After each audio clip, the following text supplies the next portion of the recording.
You're exhausted. You've been exhausted all day.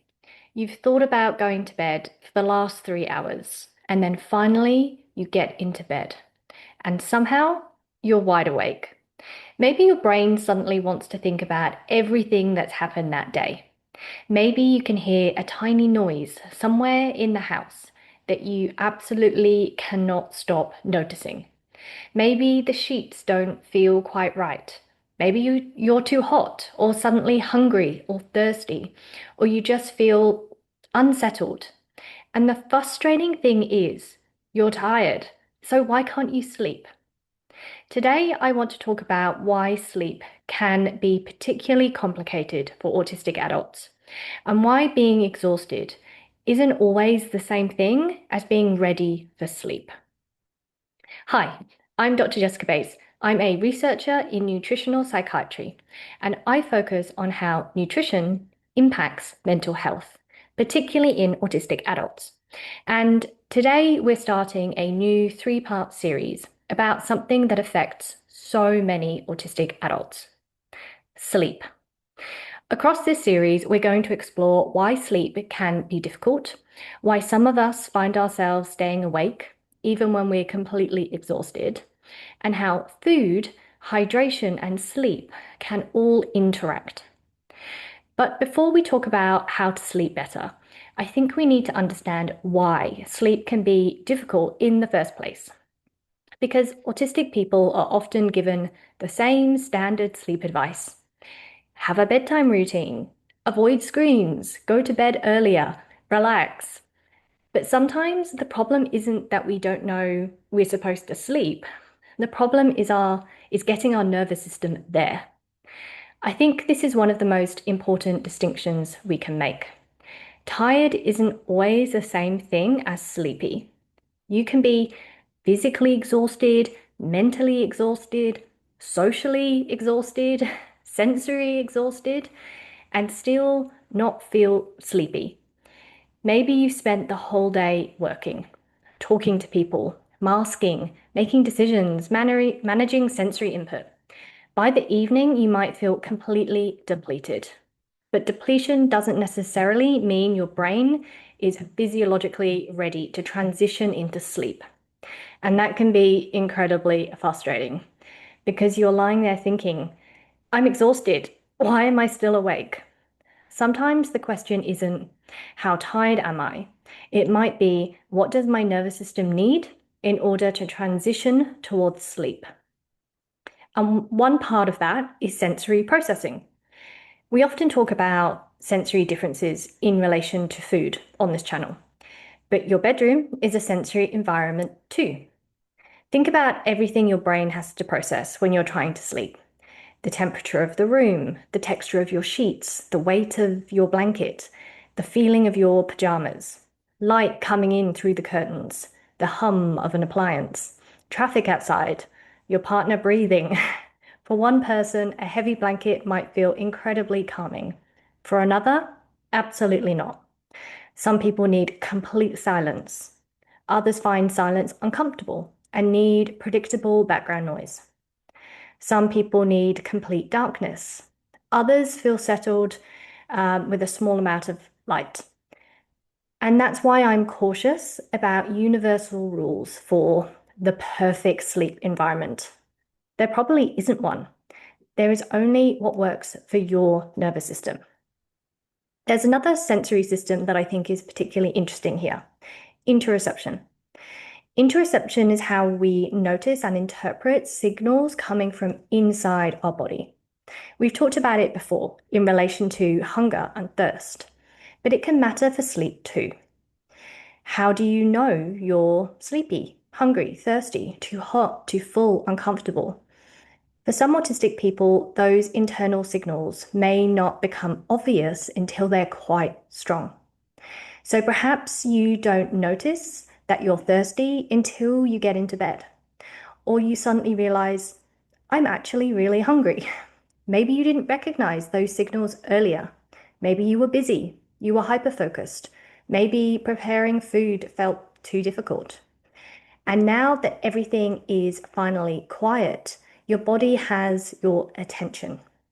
So, what feels like, why can't I settle, might sometimes be, my body needs something and I haven't worked out what yet. And this is where I want to gently challenge some other common sleep rules. So, you might have heard, don't eat before bed.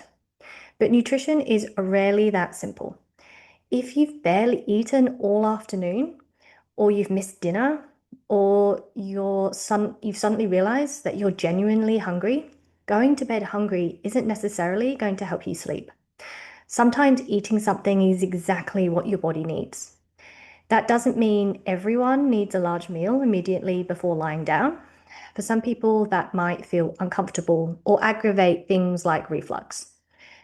But it does mean that the clock doesn't automatically make eating wrong. If you regularly notice hunger at bedtime, it might be useful to become curious about that pattern rather than judging it. Did I eat enough during the day? Did I notice my hunger earlier? Was food accessible when I needed it? Would having an easy, predictable evening snack available make this easier?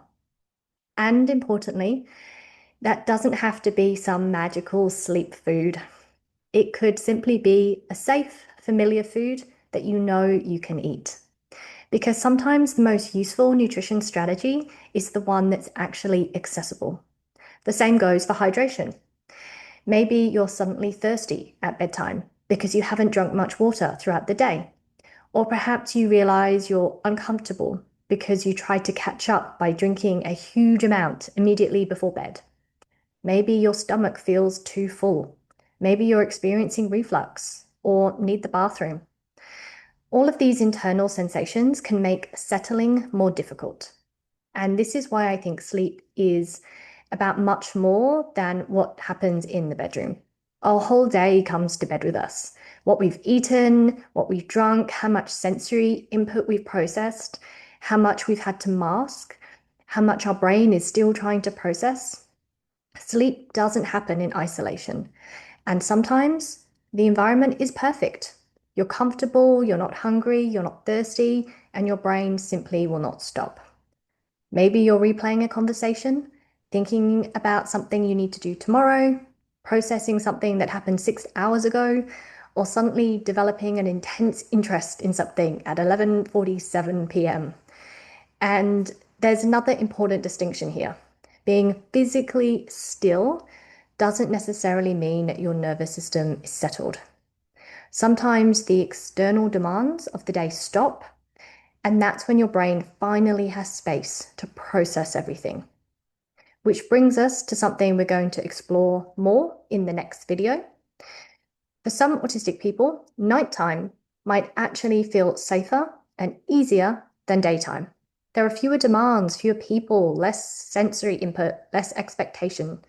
And sometimes giving that up to go to sleep is harder than it sounds, but we'll come back to that in part 2. For now, I'd like to introduce an idea that we'll use throughout this series. I like to think of it as our personal sleep fit. Instead of asking, am I doing bedtime correctly? Maybe ask, what helps my nervous system feel ready and safe enough for sleep? That might mean experimenting with your sensory input. Do I sleep better when the room is cooler? Do I prefer some background noise? Does this blanket feel comforting or restrictive? Are my pajamas annoying me? Is there a tiny light somewhere that my brain refuses to ignore? But sleep fit also includes what's happening inside your body. Am I hungry? Am I thirsty? Am I uncomfortably full? Is my stomach bothering me? Am I actually sleepy yet? Or am I simply exhausted? You're not trying to construct the world's most scientifically perfect bedtime routine. You're gathering information about your nervous system. So rather than giving you a long sleep hygiene checklist, I want to leave you with a much simpler one. If you're lying in bed thinking, why can't I sleep? Perhaps check in with 4 things. My body. Am I hungry? Thirsty? Too full? Uncomfortable? Too hot? Too cold? Next, my senses. Is there a sound, texture, light, or sensation keeping my nervous system alert. Then my brain. Am I still processing the day? And finally, sleepiness. Am I actually sleepy or am I simply exhausted? You don't necessarily need to fix everything.